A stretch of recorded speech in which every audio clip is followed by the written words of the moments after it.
Ladies and gentlemen in this tent tonight, you are going to see something you will not forget. It is Lobster Boy. He's gonna kill me.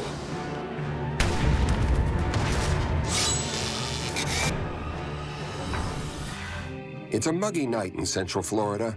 The circus has come to town. But for Grady Stiles, the curtain is about to come down. Permanently. What the hell do you want?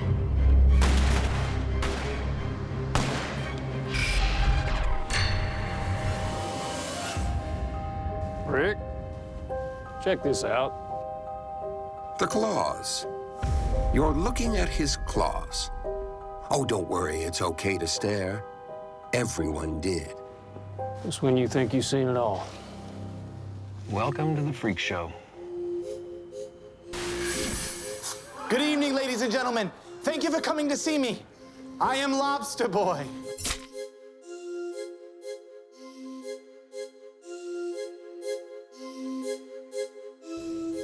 Ask me anything. How do you go to the bathroom? Carefully. Very carefully.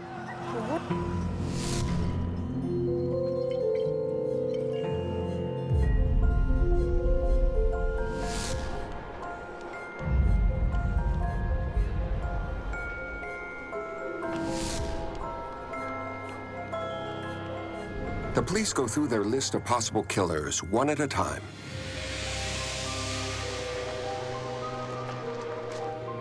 Take Blade Box Girl, for instance. Real name, Mary. She was a magician's assistant. No wonder it's a crowd out there. Just take a look at you. You be careful out there tonight. I don't want anything to happen to you. I've died 1,000 times, Grady, and I always come back to life. And despite their obvious physical differences, Mary fell for Grady.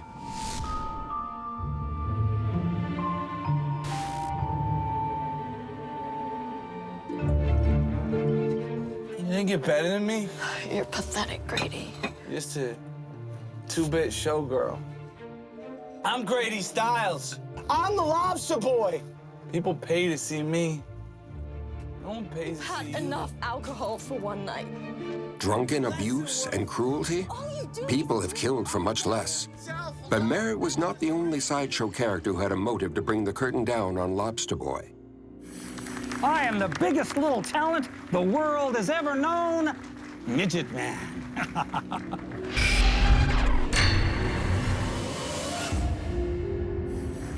The Midget Man, whose real name was Harry Newman, carried a torch for Mary Stiles, one that burned bright. Are you okay? He's gonna kill me.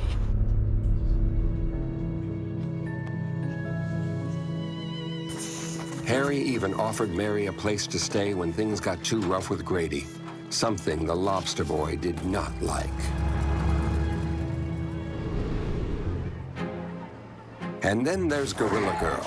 She wasn't just another performer, she was Grady's own daughter named Donna. On stage, she was fierce and strange. Off stage, she had all the normal teenage girl type interests, like boys. One in particular, named Jack Lane.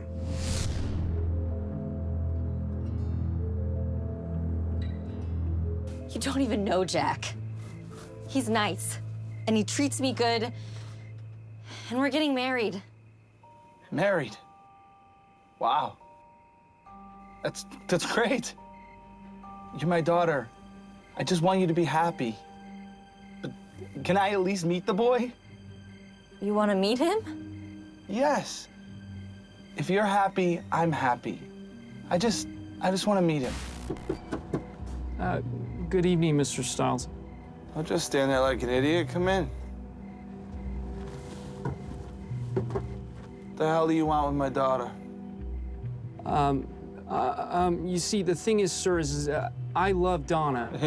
You think you could just come in here and sweet talk me and take what's mine? Well, you can't. No one can. What are we doing here? I mean, no.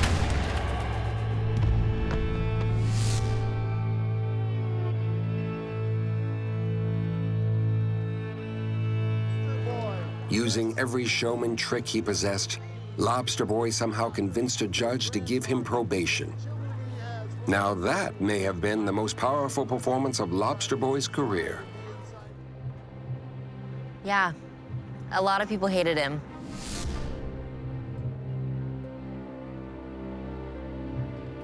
A lot of people wanted him dead.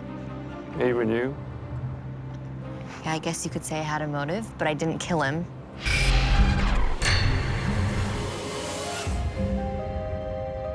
Tell us where you were last night. I was here, working, and I had about 150 witnesses. Oh, good answer. Scratch Gorilla Girl off the list. That leaves Harry Newman, Midget Man. But they take a closer look at him, and the short list of suspects gets shorter.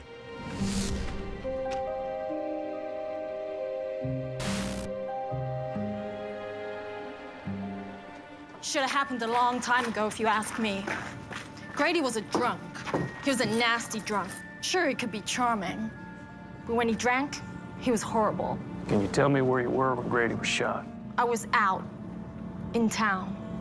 When they check Mary's alibi, they find a bar room full of witnesses who will back up her story. But there's one last member of the circus brood left to be questioned. What about the blockhead, the circus sideshow simpleton? You call that an act? You're such an idiot. You look worthless. No good, subhuman. I'm just like God made me. And God makes mistakes, too. Harry, you can't lie to me, son. I know he was mean to you, wasn't he? I know he drank. I know he beat you. I know he pushed you around. You can't keep this in forever.